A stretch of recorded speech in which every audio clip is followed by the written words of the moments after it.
Does that make sense? Everyone.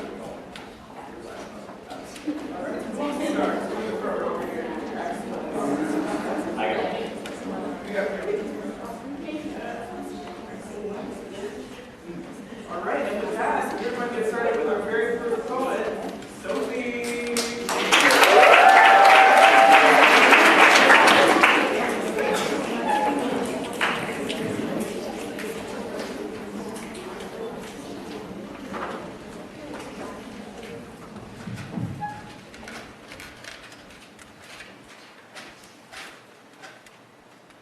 Hi, my name is Hipster, and I hoard music. I guess it started in second grade when Miss Nancy had us fill out an about me sheet for the time capsule, and we had to put what our favorite band was, and mine was Hootie and the Blowfish, and nobody else knew who Hootie and the Blowfish was except for me. The next day was the first time Brian O'Keefe said my name out loud. Oh, well, my nickname, which by that point was Poopy and the Blowjob, but details. I guess from there it just took off. I took to docking my iPod like some herpetic ship to slam new wave slowcore and postmodernist jazz up the eardrums of any ears I could drum up just for that rush. You guys know what I'm talking about, like your blood is just streams of Red Bull and doesn't have wings. That rush when somebody asks you what artist is playing and you throw back one shoulder and answer. It's pronounced way late you. The percussion is actually sound bites of him milking a cow into a newborn's forehead. It's a statement about gender identity. And they have no idea what you just said. You're sitting pretty on a name no one else can read because you're goddamn different. And that's why you're special. And then it happened. Party rockers in the house tonight. We just want to see you have a good time. And they made me lose my mind. I tried to resist that. So damn catchy. We just want to see you bum, bum, bum, shake. I got reward by the end of the hour. I went through the motions, downloaded LMFAO's discography, looked for any rare recordings they might have made at Swedish folk festivals. They don't have a pitchfork. You can't even download them on vinyl. As thunder and lightning course through me, conducting a curls of electricity around the thick wire frames of my vintage glasses, I realized the worst of it all. I love Party Rock Anthem, and not even ironically. I started rubbing every surface of my skin to see if I'd become less edgy. Like a baby's bottom. I fell off the wagon. I bitched. Listening to nothing but sugar and auto-tune for a whole weekend felt my blood wave saccharine with pure, unadulterated joy. Songs with chord progressions as complex as a King of Queens episode. Songs that I love with love and don't apologize for it. My friend Holden caught me drinking Diet Pepsi and watching toddlers in tiaras with my pants off. Rock bottom. He gave me a Pabst and a sheaf of kale and told me I had to move out. I tried some friends, but they caught me humming Katy Perry and said the devil had no place on their futon. I want to get better. I want to remember what the lyrics are of that Sigur Rós song, how to give that look when somebody says they like Mumford & Sons. I can beat this. Let me be your ruler. Keep it simple, stupid. I have an attitude of gratitude. Let go and let God get along with the voices inside of my head. I need a sponsor, so call me maybe. Help!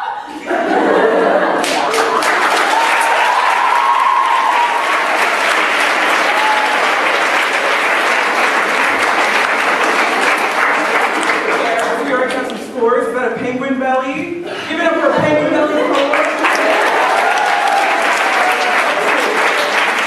This is definitely a belly bump. It's got a kangaroo belly in this corner. And what's the third score? What's the third score? Still the same? You can number if you want. It's a 7% right now. A froggy skip. Wow. All right, give it up for something.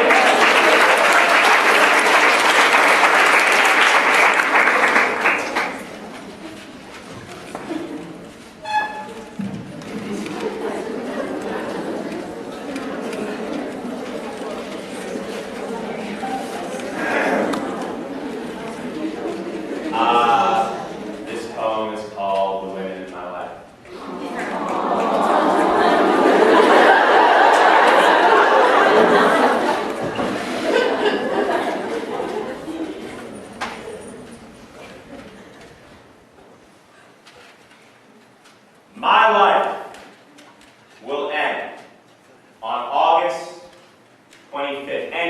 I'm sure of the date because I decided it while on a date with the devil dressed in black and white.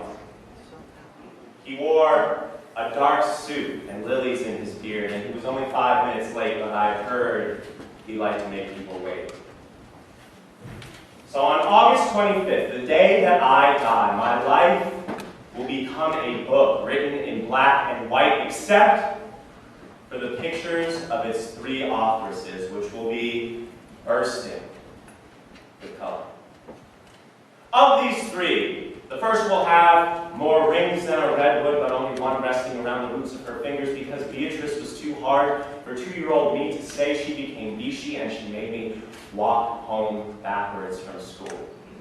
She made me chew my broccoli, tofu, and brown rice 30 times before I could swallow the fact that I was getting broccoli, tofu, and brown rice every single night.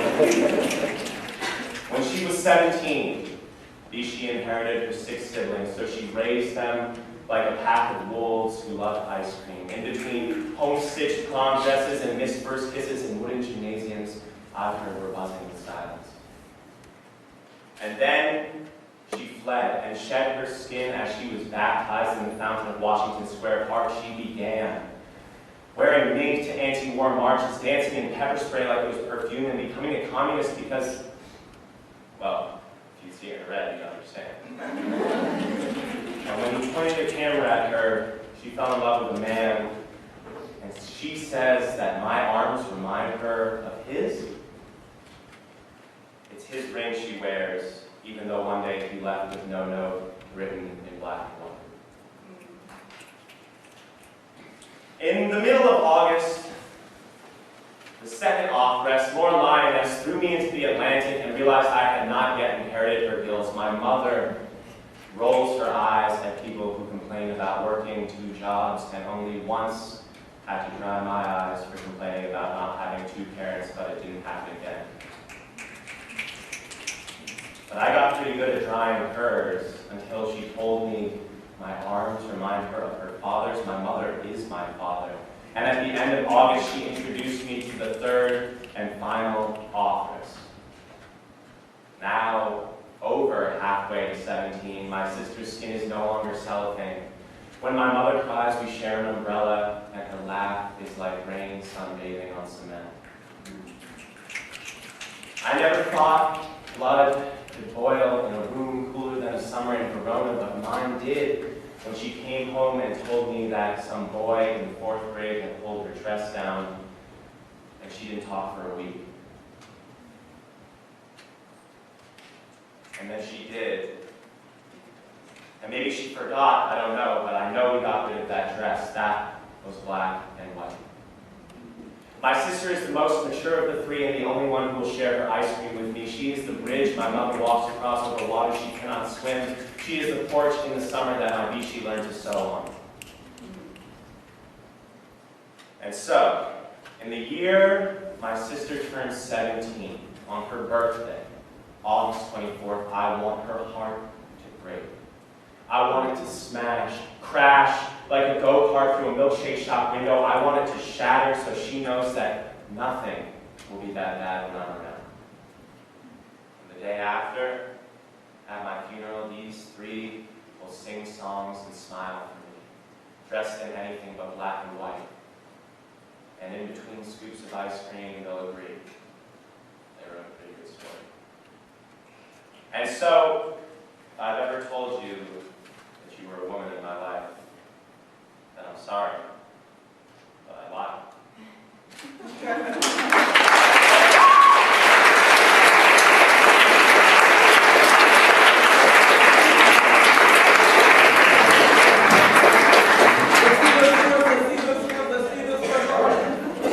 Yes, giraffe kidney. Give it up for the giraffe. Unicorn log in the back. I like it. I like it. And we have a dolphin belly.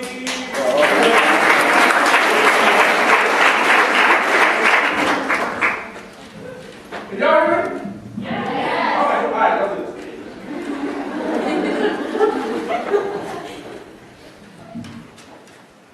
For the first 18 years of my life, I was convinced that I could make real sweet tea in Philadelphia. People from below the Mason-Dixon line would tell me I was lying to myself. Nah, give me a box of Lipton and a bag of sugar, and I swear I will brew you something magical. I was wrong. There are some things you just can't find anymore. This past summer, my family moved down south. Carpetbagged our apartment in West Philly and moved to El Dorado, Arkansas. Not El Dorado, but El Dorado. In the same sense that there's a Versailles in Kentucky or a Rio Grande in Texas, there's an El Dorado in Arkansas. Fact, there are only 18,000 people in El Dorado, Arkansas. Fact, in El Dorado, Arkansas, it is illegal for a dog to bark after 8 p.m. Fact, in El Dorado, Arkansas, it is considered unlawful to keep your pet alligators in bathtubs. Naturally, I was unexcited about the movie. But the first meal I had in this town was at the Good Times Grill. The waitress, a southern belle with a smile bigger than history, eyes the color of every ocean that Arkansas would never touch. Y'all, and I was circulating off her tongue. She gave me my first glass of sweet tea, and it did not taste like Lipton and sugar. It tasted like God and juvenile diabetes. When the meal came, the sweet tea were a religious experience. The raw leg tasted just like chicken. One leg from the baked potato made me want to slap my mama. Yeah. I want to call this place home. This flavor almost made me lose the aftertaste of history. The foundation upon which all of this was built. The first time I saw a Confederate flag was as I exited the Good Times Grill, in front of a parking spot with a sign that read redneck parking only. I don't want to call this place home. I do not sunburn. Do not expect my neck to tan the color of your intolerance, Arkansas. I think being landlocked has kept you from seeing the horizon. Every bird in the Arkansas sky reminds me of Jim Crow. The laws may have died, but racism still flaps its wings here. Takes the form of, I met a black guy the other day, and he was so articulate. Misogyny lives on. Says I don't think they ever put a woman in the White House. These are the stereotypes I carry with me. I won't lie. I've always generalized the South. I was too surprised when no one dropped an N-bomb, when no pitchfork old man made the mistake of calling me boy. I'm from the north, so I can't help but see ghosts down here. There's a tree in my front lawn with a rope tire swing hangs. I cannot sit there without questioning the circumstance in which I could have swung there 100 years ago. I shouldn't be this angry with y'all. Most people here smile, say please, yes, and thank you, ma'am. I'm living inside contradiction. Resurrecting history within Southern laws, but one of us needs to move forward from this civil war. She gave me a glass of sweet. I asked her how she got it to taste so good. She said the secret's in the recipe. It's been in her family for generations.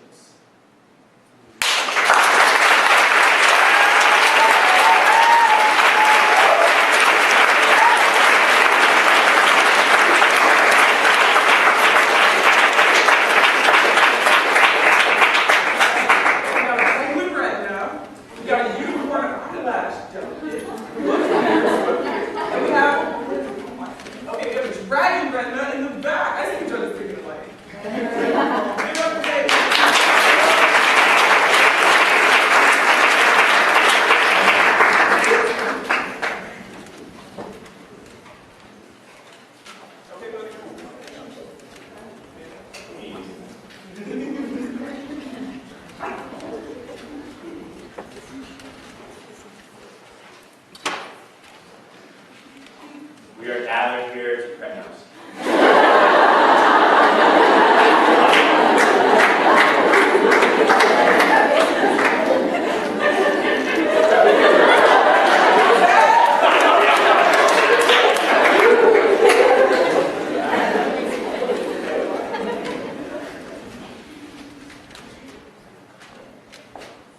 Behind my bedroom door are unpeeled tangerines, sitting on top of your handwriting and margins of poems I haven't peeled yet. Sleeping still, keeping still, my bed warm, is the black dog turned black cat turned cat with one black spot. I call her Moose, and she smiles in her dreams, and only bites me when I sleep too long. But you thought Moose. As Moose dreams and smiles about cream and whatever cats actually drink, I pick up lead and sink downstairs. You are on a skiing trip and I wish I didn't know. On the ground, I am gravity, heavier than the weight, and you are the opposite of falling apples, but still somewhere I feel like you smile quickly. I fall asleep waiting for the bus and wake up on my couch to two blonde heads, one a little heiress, the other one once hairless, and both jump on me. I don't even have blonde hair, and you have black hair like Moose, but only before she was Moose. Behind my bedroom door, I can never unpeel tangerines because my sister would smell the smoke. Lights hit untouched snow outside of my window, and I am never more awake than in my own bed. I ask the ceiling if you've been sleeping alone, and I have been too. I drink too much champagne at my Vichy's 95th and grin as my mother shakes and imagines she is still bald. I use the bathroom with a cord for emergencies, and with my fingers on the glass, wonder if yours are cold. I hear a kiss behind me on the escalator, and I wonder if yours still tastes like tangerines. I feel your fingers on my neck, so I miss the last step, and I realize I have forgotten my poetry at home as the bus pulls out. The girl next to me looks nothing like me and decides she cannot accept Girl Scout cookies from a complete stranger. Maybe she gets out of Hartford. Maybe she is disenchanted with me in general. She reads poetry that is not hers. Once I gave you a poem that is no longer mine. There are trees and snows that bleach the window as we zip by. Did you know Mark Rothko wasn't always Mark Rothko and he also went to Yale? I know he smoked tangerines, but I don't know if he could ever turn his black dog into a moose. Maybe Moose will turn back into a dog if I sleep too long. But maybe your hair will turn back into my pillow and we can go swimming again. Your skin in the water looks like the skin of a tangerine when you press your nail into it, and I know what that feels like. I will always know what that feels like. I will always know what your hair looks like wet, but you will never know what mine looks like when it's the longest. Maybe I'll get that poem back, but it will never be mine again because I can't remember how everything past the first lines went because it's yours and not mine. Maybe someone will die and the other will invite someone else to the funeral. Maybe I'll live to 95 and I will forget you. But did you know that my Vichy never forgot her great Jake? Sometimes she forgets me, but that doesn't matter because whenever I say chocolate, she says where, and whenever I open the blind, she says, wow, that's a beautiful tree. She knew a Rockowitz, but doesn't know Yale.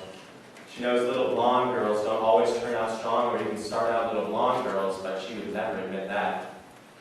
When people ask her to say something wise, she listens. She will die, and these blonde women will cry, and I will cry too, but I will smile because she once told me should've is a dangerous word. She tried to give me her ring once, but I could not take it. She closes her eyes when I say great Jake. A girl who looks like you wakes me up and I realize I am home. It turns out she did get off at Hartford and I realize one box of my fingers are missing. I follow her off the bus and ask you if it was a good trip. I walk into my room and Austin is asleep with his shoes on again. I sit in my window and unpeel a tangerine. You text me back and say the snow is great. The foot of my bed is cold and I stare at my ceiling thinking about how you would have drank the champagne much slower than I cannot sleep, and neither can you, so without spoken words, we go out and paint. I lend you a jacket, and when you return it is the first time I've felt your skin since we have gone swimming. When I come home, Moose is back, so I take off my clothes and fall asleep. Behind my bedroom door, I sit in my window and watch you cross the street the next morning as my effigy swings underneath me. Unpeeled tangerines, the orange at the end of whatever I am smoking, smoke twisting just so atoms collide and you can reach the sidewalk safely. I watch you look up at my neck in a noose and I feel your fingers walk across my shoulders and land next to me.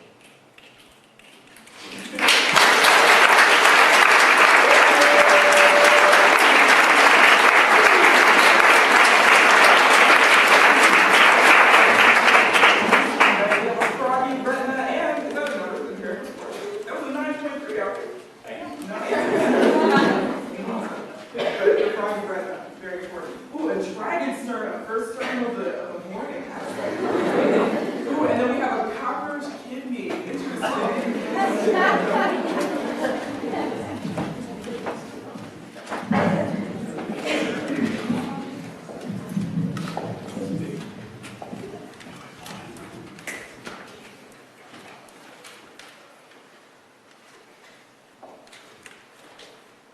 She steps into the shower and pulls the curtain like a cell door, closes her brown eyes against us. She rubs the dead leaves and Niger mud into her skin, scrubs the thick into her thighs, carves the wide into her waist, brown strands, weakened by chemicals, detached from her head and spread into chaos on the walls. Each strand, a microcosm of the wilderness it came from. Their color reminds her of her body. She always paints her skin a shade too dark. Her shape, she always gets it wrong. She's never thin enough. Her hips are always too wide, her nose too wide, her lips too wide. Each strand of hair reminds her of why she hates this ritual. She thinks of the two of them. She's too shy to dream of their bodies, so she dreams of their hair. Imagines the strands entwining. His, straight, soft. Hers, straight too, on a good day. Maybe they will never blend, but at least these strands are willing to yield to each other's coils. When she feels brave, she dreams of their skin. His is the sunrise, casting everything in gold, pale light she wants to bathe in. Hers, the shadow born in corners light rejects. The distance between dark and dawn is the definition of sunrise. The distance between dark and dawn is the definition of sunrise. The distance between them is necessary. No! Ifani doesn't live there anymore. This morning, she shampooed herself out of her skin, lying in all this brown called ebony. She rebaptized herself in soap suds, cleansed herself of mud and dead leaves, rinsed off shadow. She painted herself wet sand between lovers' tan toes. She painted herself tiger's eyes. She molded herself arms big, enough to hold you in, carved warm eyes deep as pools to drown your uncertainty in, sculpted ears that could swallow your sadness. Spelled beautiful in the breakage on the walls. Stepped out of the shower and saw the sunrise.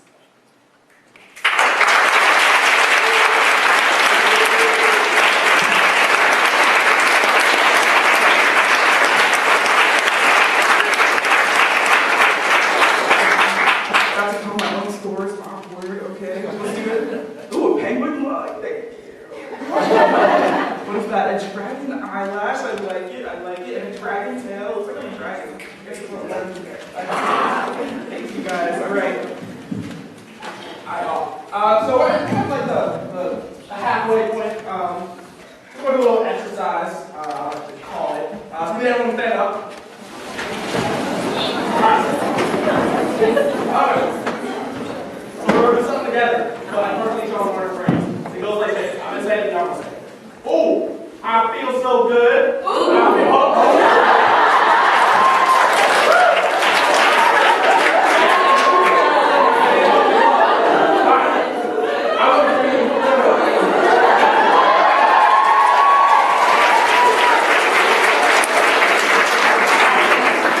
feel, when I point to you guys, then I want to say, ooh, I feel so good. I feel so good. Ooh, I feel so good. Ooh, I feel so good. I feel so good. Ooh, I feel so good. Okay, so we're going to say the phrase, and then we're going to shake our right hand up in the air. We'll say shake it out. Then after we finish the first time, we'll add the second hand, and then we'll put it, and then both at the same time. All right. So that's the phrase, and then we're all going to do it again. All right. 3, 2, 1, go. Ooh, I feel so good. I feel so good. Ooh, I feel so good. Ooh, I feel so good. I feel so good. Ooh, I feel so good. Right foot. Ooh, I feel so good. I feel so good. Ooh, I feel so good. Ooh, I feel so good. I feel so good. Ooh, I feel so good.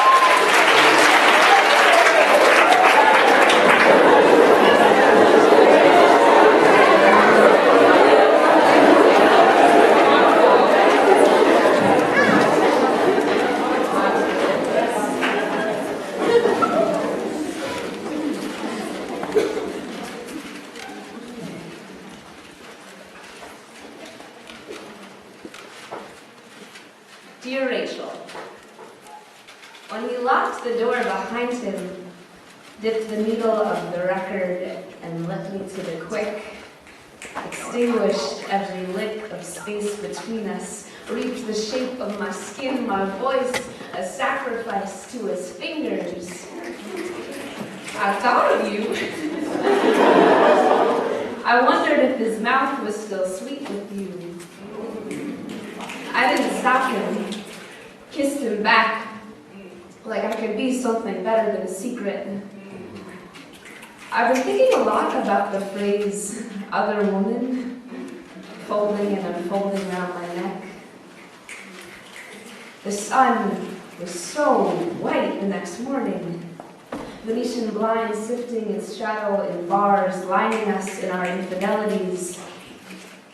Is this what my body looks like? Each part in its own cell. My hands are so far away. I have never felt this dirty. Wanted to unpluck each vein from my wrist till the organs spilled out too, like uprooting a daffodil bulb. I want to stop belonging to myself. My body is a trauma. I have too many eyes, too much skin, the shape wrong and weird, its lines humming like a sketch drawn over and over. Please, let me crumple this draft. I want you to hate me. I want you to spit at my feet. I want the sear of an old insecurity, monsoon heartburn, unearthed scab. I want to forget what I look like with this shame. I know this is selfish. Dear Rachel, I saw you yesterday, riding out the dregs of Church Street. I was on the city bus. You didn't see me touching the glass like a museum exhibit. I don't know what was on display. Only that I'm collecting dust in the shape of your mouth. Only that I'm swallowing the salt and carving out my palms, wondering if there's a story in which you do these things to me, if we are sketches of hip and waste and smoke that could have been drawn the other way. Dear Rachel, I've been thinking a lot about the phrase other woman, how loose the words hang on every lip, breast curl that's in yours, how my eyes follow in the same mean geometry of every girl I pass, how my body wears its limbs like an unloved overcoat, my hands are so far away. I am an army of ghosts, I am a heated shape, I fill the space. Dear Rachel, you called me your name once.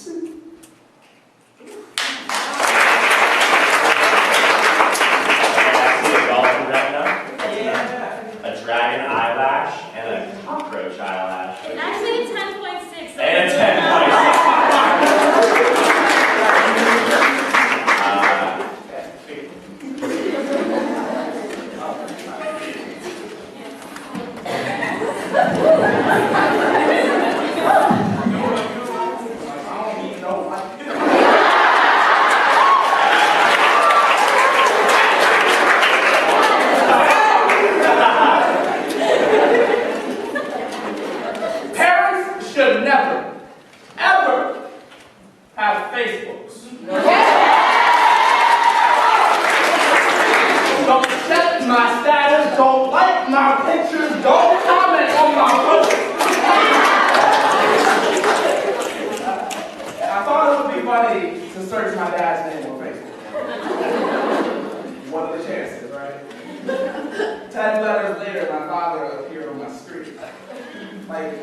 Like he had never been there before, and he appeared. Like I had forgotten what his face looked like. He had appeared.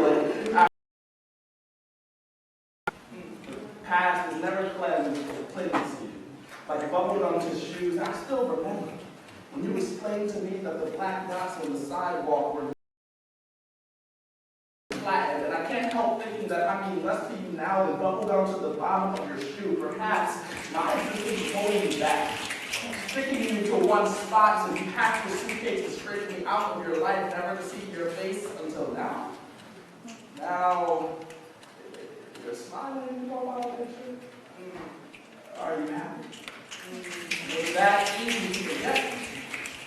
Before you left, I was vigorous and I had 2 parents to support my raised mother and father, but I guess you didn't need a son to make me fall, no. It's not to make me wait for your voice on the other line. Please tell me that the only reason you missed Christmas was because Santa needed an extra helper in North Pole.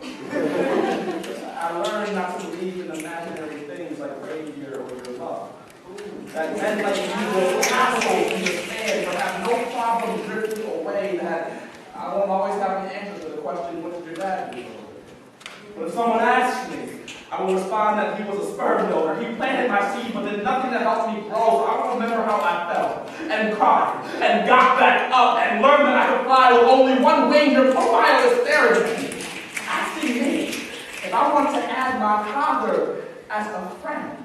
My faithful dad, who at this point has missed 11 Christmases, 12 birthdays, but who's counting? Who needs to count and do all of that? You've still given me a gift that I will give to my unborn son, and he will open it.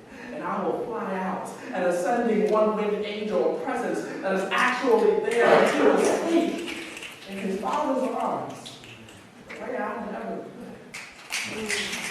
So I'm glad that I searched it over. I'm glad that I found you short-sleeved, shoulder-shrugged, and smiling. Because if you can look so satisfied with who you are, how simple it is for me to look in the mirror and say, yeah, you turned out all right.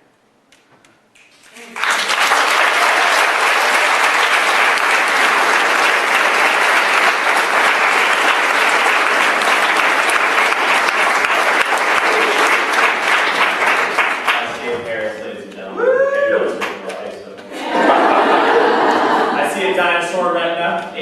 I see a dragon belly. I see a wasp belly. I get my dragon. Yes. Okay.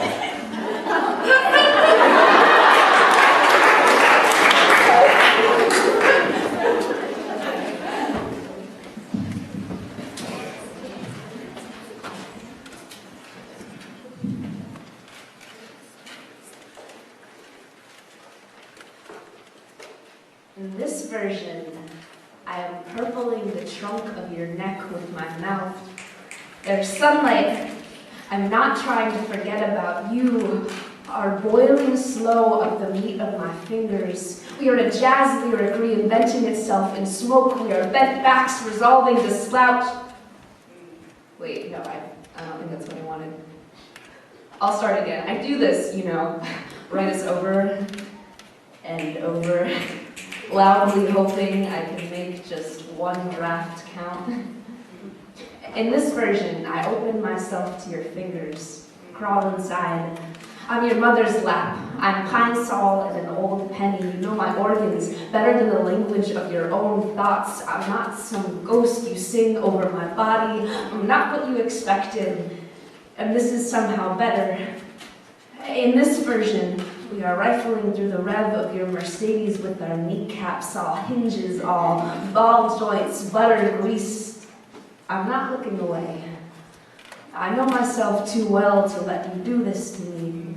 In this version, we are holding hands. Hands in the dark, hands paper creased and white folded like doll houses. We run dry tests of forever. I wear an apron, you call me wife. I make you meatloaf and sweet bread and pot pie. Our stomachs fill like heavy eyelids way I might. Look, boy, look, I made this just for you. Carved my name into it. They're your initials. I know you wanted that. Here now, boy, let's give us a better ending now. I am not trying to escape from you. I am not numb. I don't know that brand of nameless ache. Your eyes crossed out, you sitting there not knowing what to do. Crossed out, you leaking her name between a kiss. Crossed out, this is the version where we are not pretending I am someone else, where I find breath and you're leaving. It does not taste like the soil of your boots. It doesn't weigh like a wasted dime. I'm not old enough for that kind of regret. I'll write out its weight. Call it morning. Write out the shape of your chin, its memory, its sea foam. This is the version where my name sounds like my own. You are not swallowing it over and over bending it to some other form. In this last version, I do more than cross this out. This is my favorite one. My skin is a letter you never open. You don't have to. I've already told you what's written inside.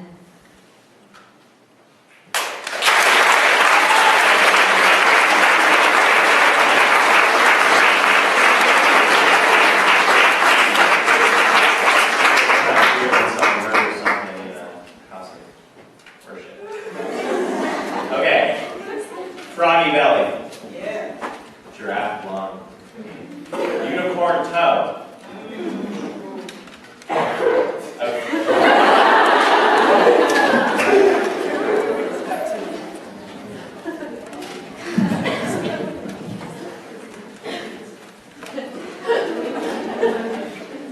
I know I guess I'll do it.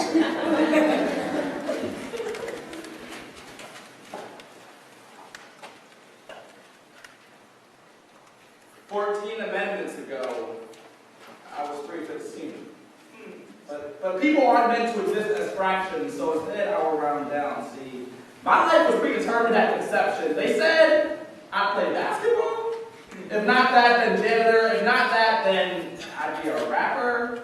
Wondering if I look blacker in gold teeth and white beaters. You know, someone once told me I was the whitest kid they knew because my verbs were conjugated.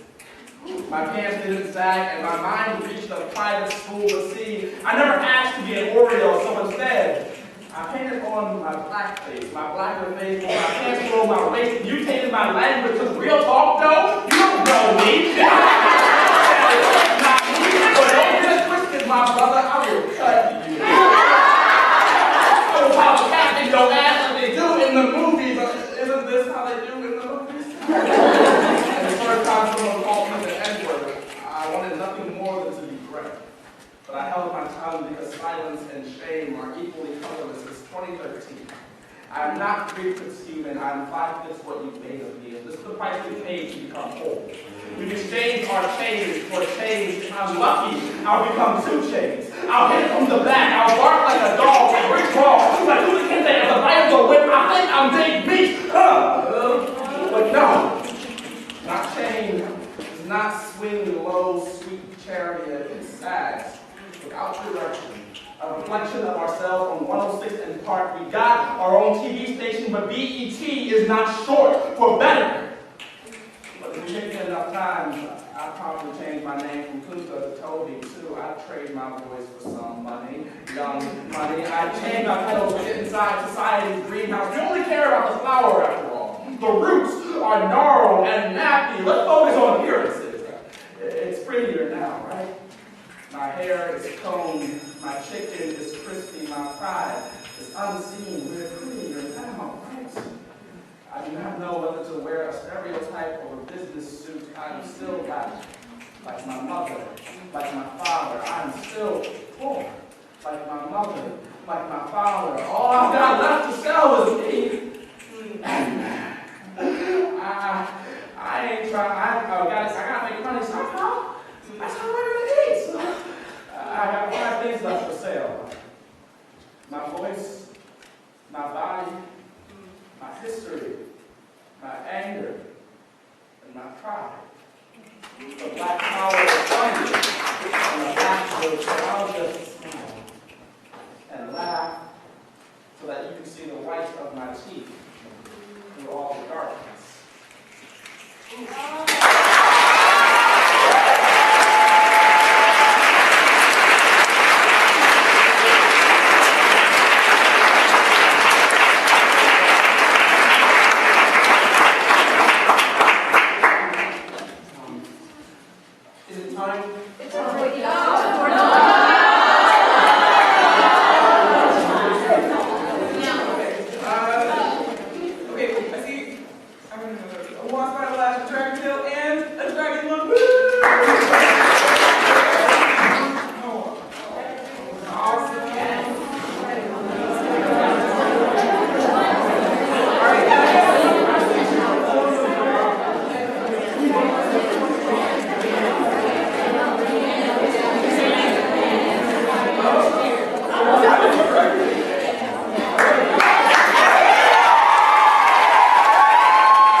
lines.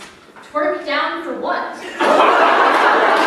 Good Jewish boys don't always wear their little hats that rest on their booties. Because they have that thought-like behavior, booty, smooth like butter. Like my mother's pet squirrel munching on acorns. Say, something trench coat. Oh, from my trench coat that protects me from the rain. What should I do when I run out of pudding? Put on my trench coat and drive to the store.